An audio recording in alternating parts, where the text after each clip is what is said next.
Good morning dear students. Today we are going to start class 10th maths exercise 6.5 from question number 11. First we have to see the question number 11 in the book. Question number 11. An aeroplane leaves an airport and flies due north at a speed of 1000 km per hour. At the same time, another aeroplane leaves the same airport and flies due west at a speed of 1200 km per hour. How far apart will be the two planes after 1.5 hours? यानी एक airport है, वहाँ से एक aeroplane north direction में 1000 kilometre per our की speed में चलता है और दूसरा एरोप्लेन सेम एयरपोर्ट से वेस्ट डायरेक्शन में 1200 किलोमीटर पर आवर की स्पीड से चलता है। तो 1.5 आवर्स के बाद उनके बीच जो डिस्टेंस है वो कितनी होगी, ये हमें फाइंड करना है। तो see the solution of this question. O is the airport, given airport, और यहाँ से ये जो है 1000 किलोमीटर पर आवर की स्पीड में एक एरोप्लेन इधर गया और इस एयरपोर्ट से एक दूसरा एरोप्लेन जो है 1200 किलोमीटर पर आवर की स्पीड से यहाँ आया। सपोज दैट 1.5 आवर्स में ये यहाँ पहुँच गया और 1.5 आवर्स में ये यहाँ पहुँच गया। तो now first we have to find the distance O A and O B. तो we will write here distance O A equal to speed into time, ये फार्मूला होता है हमारा। It will be speed into time. तो speed is 1000 kilometre per hour into time is 1.5 hours, और इसको हम improper में चेंज करेंगे तो वी विल गेट हियर 3/2। तो 1000 इंटू 3/2, 2 से डिवाइड किया 500, 5 इंटू 3 1500 किलोमीटर, यानी ये डिस्टेंस आ गई 1500 kilometre. Distance O B find करेंगे हम। ओ बी इक्वल टू बिल्कुल वही same formula, speed into time. तो speed is 1200 into time is 3/2। तो 2 से इसको डिवाइड करेंगे 600 और 6 3 18, यानी 1800 किलोमीटर। तो इस तरीके से हमने इसको फाइंड कर लिया 1800 kilometre distance O B. Now we have to find the distance A B. तो therefore A B square equal to O A square plus O B square, ये हो गया बाई पाइथागोरस थ्योरम। यानी ये राइट एंगल ट्रायंगल है, ये angle 90 degree है। तो यहाँ पे in triangle A O B, A B square equal to O A square plus O B square by P G theorem equal to O A is 1500 का square और यहाँ पे 1800 square.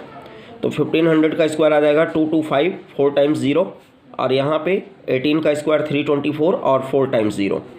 We will add these two numbers, we will get here 549, 4 times 0।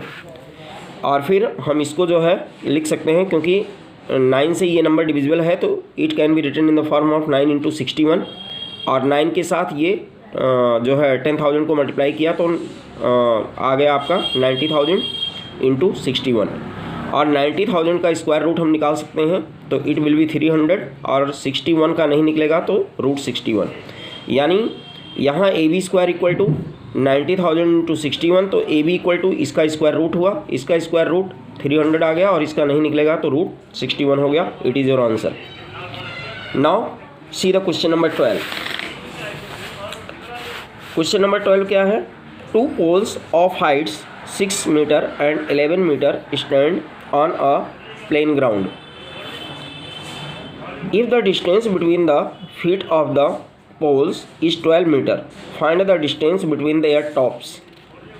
यानी 2 पोल हैं, एक की height 6 है और दूसरे की 11 है, और दोनों के बिटवीन जो डिस्टेंस है वो 12 मीटर है, और हमें उनके टॉप के बिटवीन डिस्टेंस फाइंड करनी है। तो see the solution of this question. Question number 12, ये देखिए, pole A B and pole C D, ये 6 मीटर हाइट है इसकी और इसकी 11 मीटर हाइट है, और ये डिस्टेंस इनकी 12 मीटर है दोनों पोल के बिटवीन। तो we have to find the distance between these two tops, यानी जो इनके टॉप हैं उनके between distance A C find करना है हमें। तो यहाँ से हमने डॉटेड लाइन से इसको ड्रॉ कर दिया, ज्वाइन कर दिया इसको ए को। तो यहाँ पे ये 90 डिग्री बनेगा और ए भी 90 डिग्री होगा।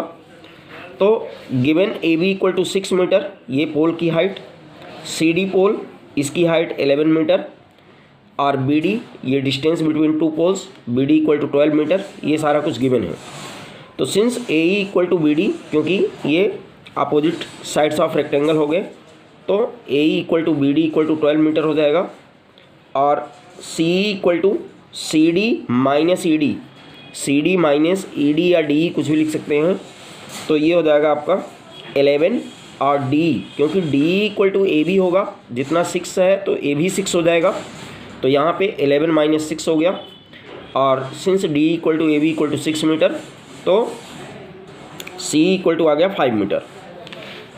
Now in triangle A E C, अब हम ये वाला ट्रायंगल लेंगे, angle E equal to 90 degree, therefore A C square equal to A E square plus C square by Pythagoras theorem.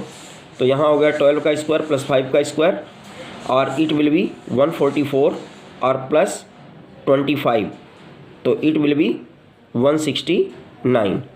तो A C square equal to 169, तो implies that A C equal to 13 metre. इसका मतलब क्या हुआ, दोनों पोलों के between distance जो है ये 13 मीटर होगी। It is your answer.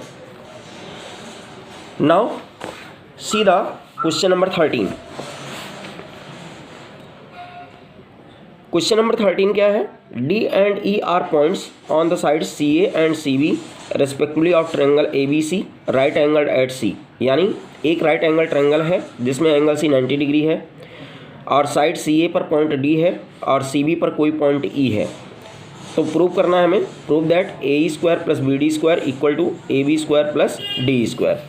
C the solution of this question. ये हमारा फिगर हो गया, triangle A C B in which angle C is 90 degree, on the side A C point D is there, और on side C B point E is there.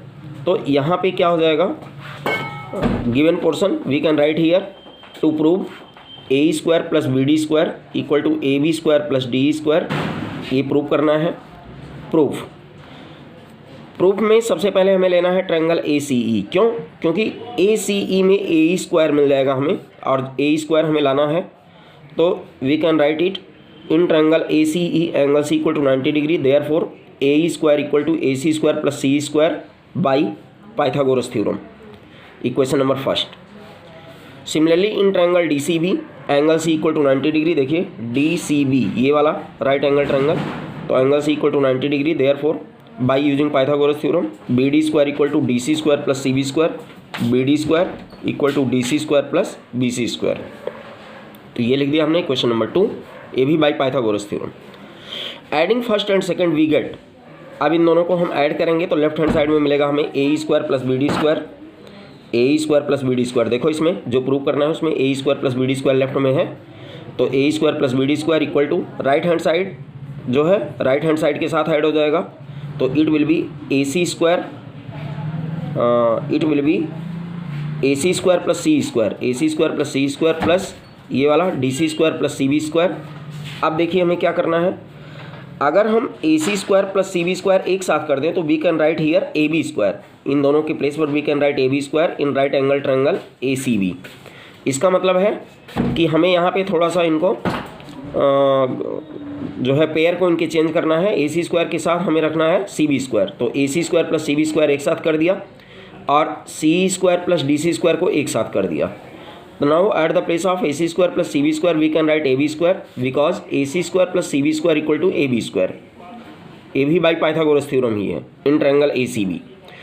और in triangle D C E D square equal to D C square plus C square, it means C square plus D C square के place पर we can write D square. यहाँ bracket में लिख दिया हमने C square plus D C square equal to D square, ये भी Pythagoras theorem से ही है। तो hence we can write here A square plus B D square equal to A B square plus D square, hence proved. तो इस तरीके से आपका ये क्वेश्चन कंप्लीट हो गया। Now you have to complete up to question number 13 in your fair register. Thank you and have a nice day.